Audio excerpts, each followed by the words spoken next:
After playing the first hour of Prey, I realized that it's going to be nearly impossible for me to avoid spoilers while telling you about it thanks to a big twist that unravels in the first 15 or so minutes. So before I throw out the spoiler warning, know that Prey appears to be on its way to upholding Arkane's well-earned reputation as a purveyor of fine single-player campaign first-person shooters. But where the gameplay trailers we've seen so far have suggested a BioShock influence, playing Prey reveals an inspiration that goes back, it turns out, to BioShock's own forebear, System Shock 2. If that's all you need or want to hear, by all means, I understand.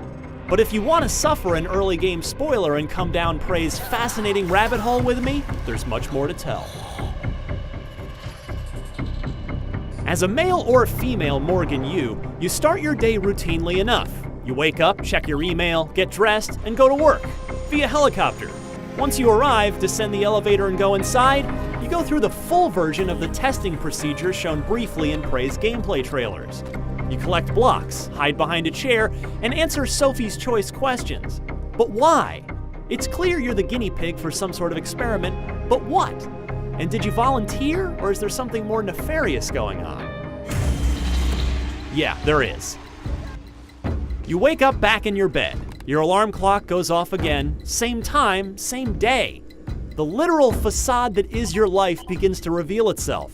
You soon discover that it's all a set designed to keep your Morgan in a Groundhog Day-like loop while they run different neuromod experiments on you day after day, wiping your brain and resetting the mods after each day. So yes, you've been on the space station the whole time. The helicopter trip through the city was a glorified Star Tours-style ride, and the mimics have broken loose on the station despite, of course, man's best efforts to control and contain them. Now you've broken free too, and it's the newly opened up Prey that starts to feel a lot like fellow bad things in space first-person shooter/RPG, System Shock 2.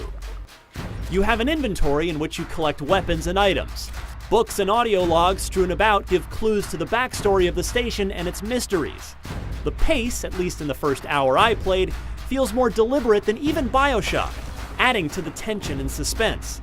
Skill trees reveal branches you can specialize in. The first few mimic encounters might make your skin crawl.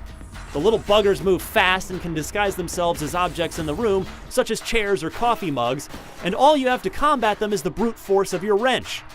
But before long you get your hands on the glue gun, which arcs foam blobs that freeze and encase the mimics, giving you time to pummel them with your wrench. Alternatively, you can use the hardened foam projectiles to create your own stepping stones, allowing you to platform up to areas that would otherwise be inaccessible. I collected several neuromods during my hands-on time, which I spent on hacking upgrades and strength. And that's just the human skills.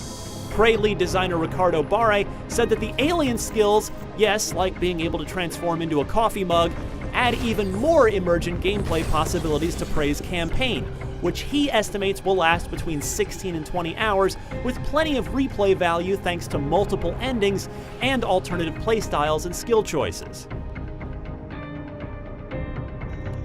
The fact that Prey gives me such strong System Shock 2 vibes only increases my enthusiasm to play the rest of it, since Irrational's 1999 classic is one of my favorite games of all time.